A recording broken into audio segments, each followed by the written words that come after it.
नमस्कार दोस्तों, मैं मनीष कुमार भोज आप सभी का अपने YouTube चैनल पहाड़ एजुकेशन में हार्दिक स्वागत करता हूं। दोस्तों, आशा करता हूं कि आप सभी लोग स्वस्थ होंगे। साथ ही आपकी जो आगामी प्रतियोगिता परीक्षाएं होने जा रही हैं उत्तराखंड में, उन प्रतियोगिता परीक्षाओं के लिए आप अभी से ही कमर कस कर लग गए होंगे तैयारी में। तो दोस्तों, मैं आज आप लोगों के सामने एक बहुत ही मार्मिक विषय लेके उपस्थित हुआ हूँ। यहाँ से निश्चित रूप में क्वेश्चन बनते हैं, तो ये हमारे जनरल नॉलेज के लिए भी ये बहुत ही ज्यादा महत्वपूर्ण है। आज जो हम चर्चा करने वाले हैं, अल्मोड़े का नाम अल्मोड़ा कैसे पड़ा, इसके बारे में हम समझेंगे। इसके बारे में पूरी जानकारी आज आपके सामने इस छोटी सी वीडियो में आपके सामने रखने जाऊंगा। अगर आपको वीडियो अच्छी लगी तो प्लीज चैनल को भी सब्सक्राइब अवश्य करें। देखिए दोस्तों, कैसे पड़ा अल्मोड़ा का नाम, जो 500 साल पहले जो चंद वंश की जो राजधानी यहाँ बनी थी और फिर ये शहर बना। फिर इस शहर ने झेला मुस्लिमों का आक्रमण और साथ ही अंग्रेजों का आक्रमण इस शहर ने झेला। अगर हम बात करें आपसे उत्तराखंड के कुमाऊं क्षेत्र की अगर बात करें, तो ये सांस्कृतिक नगरी कहे जाने वाला जो शहर है अल्मोड़े का इतिहास भी तकरीबन अगर हम बात करें 500 साल ये पुराना अल्मोड़े का ये इतिहास है। यहाँ पर अगर हम बात करें, चंद वंश के जो राजा हुआ करते थे उस समय, भीमचंद सेन ने इस शहर को बसाया था। याद रखिएगा, कभी क्वेश्चन पूछा जाता है कि अल्मोड़ा शहर को किस राजा द्वारा बसाया गया था, तो आपको पता होना चाहिए कि चंद वंश के जो राजा भीमचंद्र थे उन्होंने इस शहर को बसाया। शुरुआत में इसका जो नाम था आला नगर, इसका नाम रखा गया था। शुरुआती दौर पर जो अल्मोड़े का जो नाम था वो आलम नगर इसका नाम था, जो बाद में अल्मोड़ा हो गया। पहले नाम क्या था? आलम नगर के नाम से हम इसको जानते थे, बाद में अल्मोड़ा हो गया। और अल्मोड़ा नाम पड़ने के पीछे भी एक बहुत ही ज्यादा रोचक कहानी आपको ये पता होगी। अनुमान मुझे लगता है जितने भी हमारे बुजुर्ग है, जो हमारी जो नई पीढ़ी है, शायद उन्हें पता न हो या उन्होंने जब अध्ययन किया होगा तब पता होगा। और साथ ही जो अल्मोड़ा जनपद में रहते होंगे उन्हें भी इसके बारे में ज्यादा जानकारी नहीं होगी, जहां तक मुझे समझता हूँ। जिन लोगों ने पढ़ा होगा निश्चित रूप में वो उनको पता होगा कि जब अल्मोड़े के नाम की अगर हम बात करें तो इसमें बहुत ज्यादा रोचक चीजें हमें देखने को मिलती है। क्योंकि जो ये रोचक बात है, ये इस क्षेत्र में जो अल्मोड़ा जो क्षेत्र है, इस क्षेत्र में एक प्रकार से अगर हम बात करें, यहाँ पर क्या थी, एक झाड़ी के नाम पर अल्मोड़े का शहर का ये नाम पड़ा। जो ये झाड़ी हुआ करती थी, किलमोड़ ये झाड़ी होती है, किलमोड़ा कहा जाता है। और अल्मोड़ा को किलमोड़ उस समय ये कहा जाता था।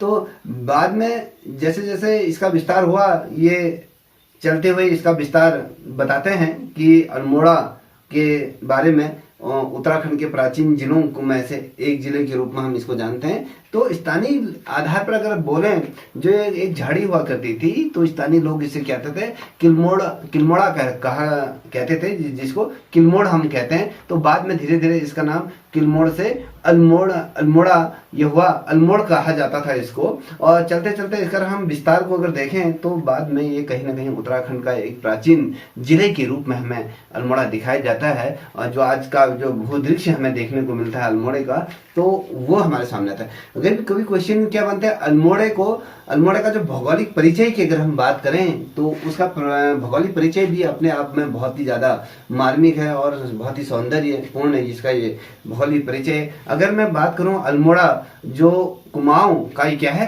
एक जिला है। अगर हम कहें कुमाऊं मंडल का ये एक जिला है। अगर हम कहें ये मानस खंड का भी क्या है, एक जिले के रूप में हम इसको जानते हैं। इसकी अगर हम पूर्व में बात करें, अल्मोड़े की अगर हम पूर्व में बात करें, तो पूर्व में जो आपके जो मिनी कश्मीर के रूप में जिसे हम जानते हैं, पिथौरागढ़ पूर्व में इसका ये जिला पड़ता है। और पश्चिम क्षेत्र में अगर कहें तो पश्चिम क्षेत्र में आपका गढ़वाल ये क्षेत्र आपका पड़ता है। और उत्तर में अगर हम बात करें तो उत्तर में आपका बागेश्वर जिला ये पड़ता है। और अगर हम दक्षिण की बात करें तो दक्षिण में ये नैनीताल जनपद से ये लगा हुआ है। तो क्वेश्चन आपसे पूछा जा सकता है कि अल्मोड़े के पूर्व में कौन सा जिला बसा है, पश्चिम में कौन सा जिला पड़ा है, उत्तर में कौन सा बसा है, दक्षिण में कौन से, ये आपको विस्तार से आपको पता होना चाहिए। अल्मोड़ा की जहाँ पर हम बात करें कि पूर्व में पिथौरागढ़ और पश्चिम में गढ़वाल और उत्तर में बागेश्वर और साथ ही दक्षिण दिशा की अगर हम बात करें तो ये आपके नैनीताल जनपद से लगा हुआ है। और अगर हम बात करें कि इसका ये जो अल्मोड़ा जनपद है कितने वर्ग किलोमीटर में फैला है, तो अगर हम बात करें तो ये 3139 वर्ग किलोमीटर में ये क्षेत्र फैला हुआ है। यह देखिएगा अल्मोड़ा जनपद कितने वर्ग किलोमीटर क्षेत्र में फैला है, तो आपको पता होना चाहिए ये 3139 वर्ग किलोमीटर में फैला है। और समुद्र तल से अगर हम इस जनपद की ऊंचाई को देखें तो 1638 मीटर की ऊंचाई पर क्या है आपका अल्मोड़ा जनपद स्थित है। और अल्मोड़ा का जो पहाड़ी जो क्षेत्र है ना, बेसिकली अगर देखें अल्मोड़ा जो जनपद जो बसा है वो एक घोड़े के नाल के आकृति में हमारा क्या है अल्मोड़ा जनपद ये बसा है। ये घोड़ा का जो नाल होते हैं ना, रीछ कहते हैं उसको, याद रखिएगा। ये एक रीछ के आधार पर हमारा क्या है ये अल्मोड़ा जनपद स्थित है। और इसके पूर्वी भाग की अगर हम बात करें, इसके पूर्वी भाग को अल्मोड़ा जनपद का जो भाग देखने को मिल रहा है, अल्मोड़ा जो देखने को मिला, इसके अगर पूर्वी भाग की बात करें तो पूर्वी भाग को ताली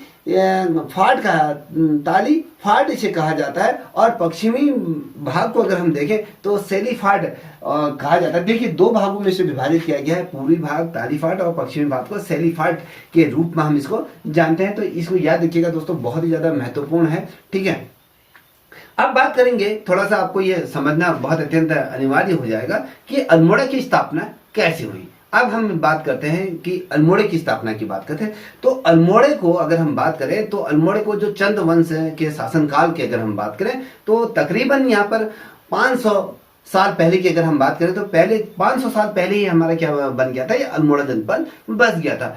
शुरू में इसका जो नाम मैंने कहा था आपको आलम नगर के रूप में इसको रखा गया था, क्योंकि चंपावत से जो राजा थे यहाँ पर भीमचंद्र की अगर बात करें तो भीमचंद्र ने इस क्षेत्र में क्या रखा, जब मुआयने करा यहाँ का जो इस क्षेत्र को बहुत तरीके से बारीकी से इसका अध्ययन करा और उसके बाद इस क्षेत्र में जो भीमचंद्र जो राजा हुआ करते थे तो उन्होंने यहाँ पर कदम रखा। और 1560 की अगर मैं बात करूं तो 1560 में इस नगर के जो पूर्वी छोर की अगर बात करूं, जो अल्मोड़ा नगर है, इस नगर के पूर्वी छोर की अगर हम बात करें तो पूर्वी छोर पर क्या है आपका खगमरा कोट का पर यहाँ पर इन्होंने अधिकार स्थापित करे। जो खगमरा कोट है तो यहाँ पर जब इन्होंने अपना अधिकार स्थापित करा तब खगमरा कोट पर अगर हम बात करें तो कतुरी वंश के एक छोटे से ये राजा का यहाँ पर अधिकार हुआ करता था। ठीक है, किसका अधिकार, कभी क्वेश्चन पूछा जाता है कि खगमरा कोट पर जो कतुरी वंश के एक छोटे से राजा का यहाँ पर क्या होता है अधिकार हुआ, कौन से वंश का, कतुरी वंश का। याद रखिएगा कतुरी वंश का उस समय क्या था, जो शासक थे उनका यहाँ पर क्या होता शासन हुआ करता था। देखिए जब चंद्रवंशी की हम बात करेंगे ना, चंद्रवंशी की जो राजधानी अल्मोड़ा ये जब शिफ्ट हुई उसके बारे में हम चर्चा करेंगे। देखिए दोस्तों, बेसिकली जो भीमचंद्र ने इसे क्या करा, अपने राजनीतिक विस्तार और उसके भविष्य में इसको राजधानी के रूप में कहीं ना कहीं विकसित करने का जो सपना देखा था। याद रखिएगा कभी क्वेश्चन पूछा जाता है कि अल्मोड़ा को किस राजा ने अपने भविष्य की जो राजधानी के रूप में विकसित करने का जो सपना देखा था, वो कौन सा राजा था, वो भीमचंद्र था। भीमचंद्र ने ही अल्मोड़ा को क्या देखा था, भविष्य में एक सुनहरा ये राजधानी के रूप में इसको विकसित करने का जो सपना देखा था। लेकिन अगर हम बात करें ना, कुछ ही समय में क्या होते हैं, जो कतुरी वंश के जो राजा हुआ करते थे, जो भीमचंद्र थे, उनका क्या गया था, वध कर दिया गया था। उसके बाद उनका जो पुत्र था बालो कल्याण चंद्र था, उसको ये महसूस हुआ कि ये जो क्षेत्र है, अल्मोड़ा वाला जो क्षेत्र है, ये ज्यादा सुरक्षित क्षेत्र नहीं है। इसलिए उसने यहाँ पर क्या करा, एक छावनी क्षेत्र को ये क्या करा, दुर्ग के रूप में। आज जब हमारा जो छावनी क्षेत्र आप अल्मोड़ा में देख पा रहे होंगे, ये जो छावनी क्षेत्र को था क्या था, उसको दुर्ग के रूप में इसको बना डाला था और इसके अपनी जो राजधानी के रूप में इसको विकसित करने लगा। क्योंकि अल्मोड़ा जब ये छावनी के रूप में इसको दुर्ग को बनाया तो फिर ये धीरे धीरे क्या हुआ, इसने अपनी राजधानी के रूप में इसको विकसित करने लगा। साल आता है 1566 का, वो साल था जब खगमरा से जो राजधानी का क्या हुआ था, कहीं ना कहीं विधित रूप में स्थानांतरण जो अल्मोड़ा को कर दिया गया। देखिए चंपावत से जब इसको अगर देखें, जो साल मैंने मालूम है कि साल जो 1563 की अगर हम बात करें तो खगमरा से क्या हुआ, राजधानी का यहाँ पर कहीं ना कहीं विविध तौर पर स्थानांतरण अल्मोड़ा में जब ये हुआ। और इससे पहले अगर बात करें, जो बालो कल्याण था, जो बालो कल्याण इसे जब राजधानी के रूप में अगर हम कहेंगे, पूर्ण राजधानी के रूप में बना पाता बना पाता ना, उससे पूर्व ही उसका क्या हो गया था, निधन हो गया था। देखिए इसके पिताजी ने तो सपना देखा था कि भैया भविष्य में हम अल्मोड़े को क्या करेंगे, एक विकसित स्वरूप में राजधानी इसको बनाएंगे। उसका जो पुत्र था बालो चंद्र जो था, उसको ये महसूस हुआ कि भैया ये वाला जो क्षेत्र ज्यादा सुरक्षित नहीं, तो उसने यहाँ पर दुर्ग बनाया। दुर्ग बनाने के बाद इसको यहाँ पर 1566 के आसपास इसने यहाँ पर जो खगमना था उसको राजधानी के रूप में इसको स्थानांतरण कर अल्मोड़ा ये हो गया था। और इससे पहले कि बालाचंद इसको अपनी पूर्ण रूप से विकसित रूप में अगर कहें राजधानी के रूप में इसको बना पाता, डेवलप कर पाता, तो उससे पूर्व ही उसका क्या हो गया, निधन हो गया। तो आपको ये पता होना चाहिए। इसके बाद क्या, उसके जो उत्तराधिकारी था ना, जो उसके बाद का जो राजा बनने वाला था वो कौन था, वो जो रामचंद्र जो था। और रामचंद्र उतना ज्यादा एक्टिव राजा नहीं रहा, तो इसने जो अल्मोड़ा को जो राजधानी बनाने का जो सपना था, पूर्ण रूप से जो इसको राजधानी रूप में बनाने का जो सपना देखा था बालोचंद्र ने, या कहें उसके जो भीमचंद्र थे, तो जब उनका निधन हुआ तो उनका जो पुत्र था रामचंद्र भी इसे क्या था, भविष्य में इस योजना को आगे नहीं बढ़ा पाए। वो भी इस चीज को जो पूर्ण रूप से अल्मोड़ा को ये नहीं बना पाए।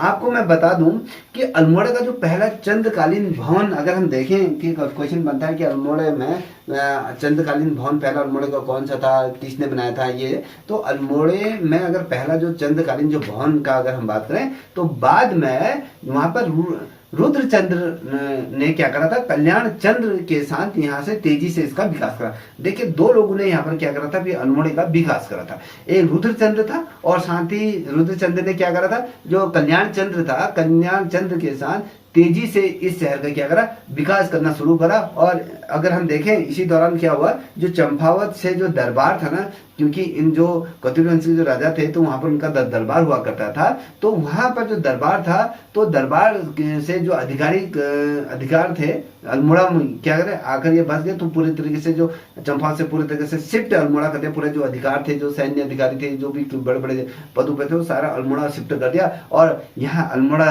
आकर ये रहने लगे और यहाँ इसे ये शुरू हुआ। और नगर का ये पहला, अगर जो ये अल्मोड़ा नगर की गाँव ना, नगर में पहला जो चंद्रकालीन जो भवन जो बना, जो वर्तमान समय में अगर मैं बात करूं, तो आपको पलटन बाजार के पास जो नौल के जो अगर हम बात करें, जो पलटन बाजार के पास एक नौला है ना, जो पोखर के पास इसको बनाया गया था, पहला ये भवन यहाँ पर बनाया गया। जो नैल था ना, नैल के पास जो ये पोखर है, पोखर के पास ये इसको बनाया गया था, तो याद रखिएगा ये वहां पर बनाया गया था। और आप एक चीज आपको बता दें, जो चंद्रवंशी जो राजा हुआ करते थे उस टाइम पे, उनकी भी दोस्ती, उस समय मुगल काल का शासन भारत में था, तो कहीं ना कहीं जो चंद्रवंशी जो राजा थे, तो कहीं ना कहीं उनकी जो दोस्ती थी वो अकबर से भी बहुत अच्छी खासी इनकी फ्रेंडशिप ये रही।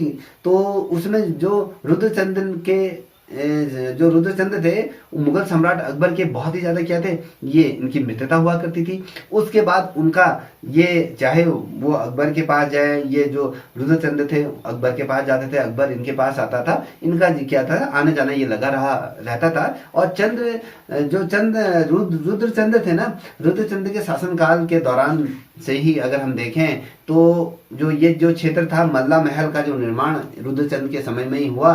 और देखें चंद्रवंशी के जो राजाओं की अगर हम बात करें, तो उनका जो शासनकाल जो रहा वो 1729 तक इस क्षेत्र में कहीं ना कहीं एक विकसित नगर के रूप में अगर हम बात करें, कहीं ना कहीं अल्मोड़े ने ये एक अपना भव्यता या कहीं एक अपना भव्य रूप ये ले चुका था।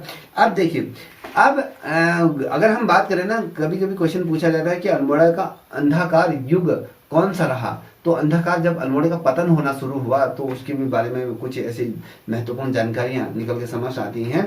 देखिए साल था आपका 1744 से 1745 की अगर मैं बात करूं, याद रखिएगा 1744 से 1745 का वो दौर था। उसके बाद क्या हुआ था, अल्मोड़ा का ये कहीं ना कहीं एक अंधेरे युग में ये अल्मोड़ा जाने लगा। अंधकार ये युग इसे कहा जाता था। यहाँ से अगर हम बात करें तो यहाँ से पतन होना शुरू हो गया। क्यों, रोहेला के जो सरदार थे, एक आपको बता दूं, जो एक रोहेला के जो सरदार हुआ करते थे, मोहम्मद अली थे। अली मोहम्मद था उनका नाम, रोहिला के जो सरदार थे अली मोहम्मद वह हुआ करते थे। उन्होंने 10,000 सैनिकों के साथ क्या करा था, अल्मोड़ा पर आक्रमण कर दिया। कभी क्वेश्चन पूछा जाता है कि अल्मोड़े में 10,000 सैनिकों के साथ किस व्यक्ति ने अल्मोड़े पर हमला कर दिया गया था, तो वो कौन था, रोहिला का जो सरदार अली मोहम्मद था।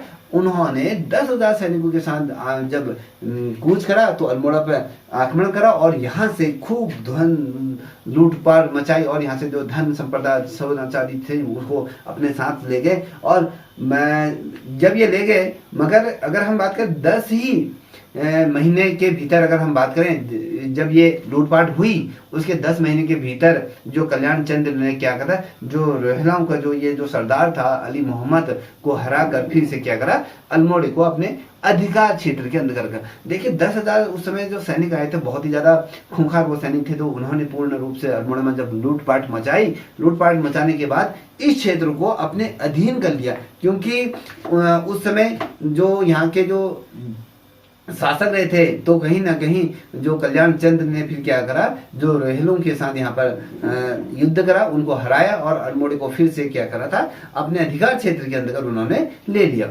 और अगर देखें जो चंद्रवंश में अब तक देखें अगर हम देखें जो चंद्रवंश में जो पूर्व की भांति जो दमखम था ना, वो दमखम अब नहीं रहा था इस टाइम पर। तो इसलिए अगर देखें तो 1790 का वो साल था। तो इस आपको याद होगा कि 1790 में किनका आगमन यहाँ पर आगमन हो गया था, आप सभी को ये पता होगा कि गोरखाओं का यहाँ पर क्या होता, आगमन हो गया था। और 1790 में जो ये नगर था ना, इस नगर में गोरखाओं का आगमन हुआ। और फिर जाके अगर हम बात करें तो यहाँ इस नगर में 1815 के आसपास अगर हम बात करें, शायद आप लोगों को ये याद होगा, 1815 के आसपास अंग्रेजों ने क्या करा, इस क्षेत्र को भी अपने हाथ में ले लिया। इस अगर हम देखें पूर्ण कुमाऊं क्षेत्र को, अगर हम कहें मानस खंड को, ये पूरी तरीके से जो चाहे गोरखाओं ने लिया हो, चाहे वो जो मुगल थे उन्होंने लिया हो, या फिर कहें जो ब्रिटिशर थे उन्होंने भी अपने हाथों में ये ले लिया था। तो इतना ये आपको पता होना चाहिए कि अल्मोड़े की जो खूबसूरती किस तरीके से थी, क्या क्या अल्मोड़े ने दंश झेले। तो अब अगर हम बात करें तो अल्मोड़ा और जो बागेश्वर थे ना, ये जैसे अगर हम देखें जो पिथौरागढ़ था, जो बागेश्वर था, ये पहले क्या था, अल्मोड़े का ही हिस्सा हुआ करते थे। बाद में जनपदों के तौर पे से विभाजित कर दिया गया था। जब आज़ादी, भारत को आज़ादी जब प्राप्त हुई 1947 में, जब आज़ादी प्राप्त हुई 1947 से 1960 तक अगर हम देखें, तो पिथौरागढ़ और बागेश्वर भी क्या थे, अल्मोड़े के हिस्से। 1947 से 1960 तक के अगर हम बात करें, जो ये दशक था, तो ये दोनों जनपद क्या थे, अल्मोड़े का ही ये हिस्सा था। क्योंकि अल्मोड़ा बहुत ही बड़ा क्षेत्र ये हुआ करता था उस समय। तो 24 फरवरी 1960 की अगर बात करें तो 1960 24 जनवरी 1960 को याद रखिएगा, एक मैं बता रहा हूँ, 24 जनवरी 1960 वो समय था। पहले तौर पर अगर देखें पिथौरागढ़ ये जनपद बना, और जनपद बना फिर 15 अगस्त 1997 को क्या हुआ था, बागेश्वर का गठन ये कर दिया गया था। ठीक है, अब बात करते हैं कि उत्तराखंड की जो सबसे पुरानी नगर पालिका की हम बात करते हैं। आप सभी को पता होगा कि उत्तराखंड की जो सबसे पुरानी जो नगर पालिका के रूप में हम अल्मोड़ा को जानते हैं। अल्मोड़ा जो नगर पालिका थी उत्तराखंड की, ये सबसे पुरानी नगर पालिका में से एक मानी जाती है। और इस नगर पालिका की जो स्थापना की गई थी, ये 1864 में इस नगर पालिका की स्थापना की गई थी। अब देखिए अल्मोड़े में क्या क्या चीजें हैं, क्या क्या चीजें देखने को हमें मिलती हैं जो अल्मोड़े के नहीं है, वो उन लोगों को ये जानना बहुत ही अत्यंत अनिवार्य होगा कि अल्मोड़ा में और क्या क्या चीजें हैं, हमें ये पता चलना चाहिए। अल्मोड़े में अगर हम बात करते हैं, अल्मोड़े को तांबे के बर्तन और साथ ही ऊनी कपड़ों की परंपरा जो यहाँ पर रही है, ताम्र नगरी के रूप में हम अल्मोड़े को जानते हैं, ऊनी कपड़े का भी यहाँ पर परंपरा ये रही। और अल्मोड़े में अगर बात करें, जो मल्ला महल था, वो नगर कि ये शैली या कहीं ये शान माना जाता था। और इसे बनाने के लिए अगर जो मल्ला महल था, इसे बनाने के लिए क्या गया था, लकड़ी और पत्थरों के इस्तेमाल से इस मल्ला महल को बनाया गया था। आज अगर हम देखें, इसने अपने भव्यता का रूप धारण कर दिया। कहीं ना कहीं वर्ल्ड हेरिटेज के अंतर्गत इसको लाने की कोशिश की जाती है, अल्मोड़ा की शान नहीं मानी जाती। और अल्मोड़ा में जो ये मल्ला महल है, अल्मोड़ा में जो रामशिला मंदिर के ऊपर का जो मध्य वाला जो क्षेत्र है, वो भी मध्य वाला जो ऊपर का जो इसमें जो बनाया गया है ये भी क्या है आपका, ये वास्तुकला का बेहतरीन एक क्या माना जाता है, यह उदाहरण माना जाता है। हम वास्तुकला की जब हम बात करते हैं, वास्तुकला किसे कहते हैं, जो भवन निर्माण से संबंधित जो चीजें होती हैं उसी को क्या कहा जाता है, वास्तुकला के रूप में। आपको ये भी पता होगा कि जो अल्मोड़ा जनपद है, अल्मोड़ा जनपद के 30 किलोमीटर दूर की अगर हम बात करें तो वहां पर आपका बिनसर वन्य जीव विहार अभ्यारण्य स्थित है। और साथ ही यहाँ पर अगर देखें तो आपके गैराड गोलजीव का मंदिर है, कसार देवी है, और यहाँ ओक और साथ ही रोडेन के बड़े बड़े घने जंगल हैं। और साथ ही अब कभी क्वेश्चन बनेगा कि अल्मोड़े में घूमने लायक क्या जगह है। अगर जो अल्मोड़े जनपद के नहीं है, अगर वो बाहर के हैं, उनको ये पता होना चाहिए कि अल्मोड़े जनपद में क्या क्या चीजें हैं, क्या किस प्रकार के उसमें मंदिर हुआ करते थे, किस प्रकार के यहाँ पर किले थे, किस प्रकार की गुफाएं रही हैं। ठीक है, थोड़ा सा इस पे हम नजर डालते हैं। देखिए अल्मोड़ा की अगर हम बात करें तो यहाँ पर माँ नंदा देवी का मंदिर आपको देखने को मिल जाता है। जागेश्वर धाम जो शिव का अगर कहें उत्तराखंड का 5वें धाम के रूप में जो इसे विकसित किया जाए तो ये जागेश्वर मंदिर भी यहीं पर ही विकसित होने जा रहा है, यही जनपद के अंतर्गत है। और साथ ही जो कसार देवी का जो मंदिर है तो इसी जनपद में क्या है, कसार देवी का भी मंदिर है। और सूर्य मंदिर की अगर बात करें तो सूर्य मंदिर का जो वास्तुकला के क्षेत्र में अगर देखें तो बहुत ही पुराने ये शैली, नागर शैली में ये बनाया गया है। तो ये कटारमल सूर्य मंदिर भी इसी स्थान पर, गणनाथ का मंदिर हो गया, आपको चिरई गोलू देवता न्यायकारी देवता के रूप में हम इसे जानते हैं, और बानर देवी का जो मंदिर है इसी जनपद में है। तो कहीं ना कहीं इस जनपद में चाहे मंदिर की बात करें, चाहे वो अपनी अलग अलग भौगोलिक जो विषम परिस्थितियों के बावजूद भी ये जो क्षेत्र अपने आप में मार्मिक ये क्षेत्र है, चाहे हम कहें आपके दूनागिरी के क्षेत्र की बात करें, ऐसे बहुत ढेर सारे इस जनपद में है। अगर हम किलों की बात करें ना, यहाँ पर खगमड़ा किला रहा था, मल्ला महल का किला रहा, और लाल मंडी का किला इसी जगह, रायला कोट हो गया अल्मोड़ा का क्षेत्र के अंतर्गत। ये जो किले थे कुछ ऐसे किले बहुत ज्यादा प्रसिद्ध ये रहे।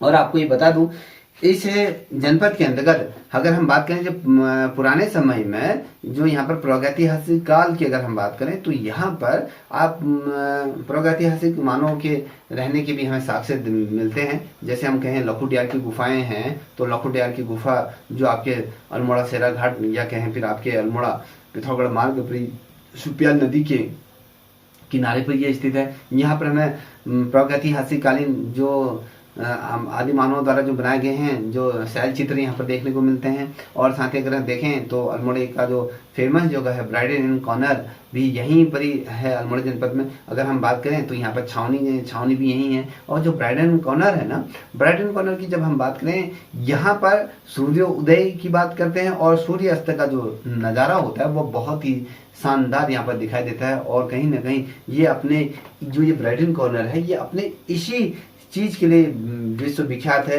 लोग यहाँ पर आते हैं सूर्योदय और सूर्य अस्त होने का यहाँ पर मार्मिक दृश्य देखते हैं। और गोविंद बल्लभ संग्रहालय यहीं पर ही है। और अगर हम कहें इतिहास प्रेमी जितने भी हैं, अगर कोई इतिहास प्रेमी है या कला के क्षेत्र में रुचि रखते हैं, और अगर हम कहें जो पुराने सिक्कों पर भी जो बहुत ज़्यादा खजाने पर जो दिलचस्पी रखते हैं, तो इस संग्रहालय में आकर वो चीज़ देख सकते हैं। और कहते हैं ना कि जो हमारा जो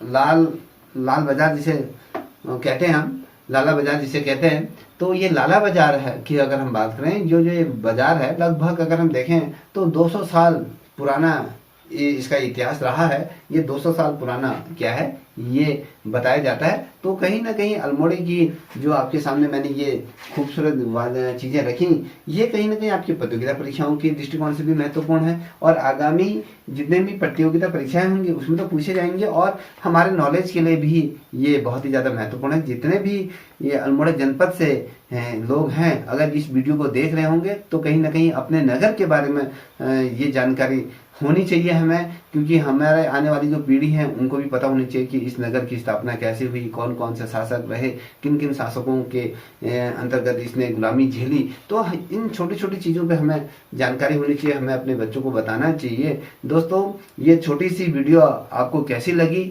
अवश्य कमेंट करिएगा, और साथ ही अच्छी लगी होगी तो प्लीज़ इस चैनल को भी सब्सक्राइब कीजिएगा और साथ ही अपने दोस्तों को भी साझा कीजिएगा। तब तक के लिए इतना ही। जय हिंद, जय भारत, जय उत्तराखंड।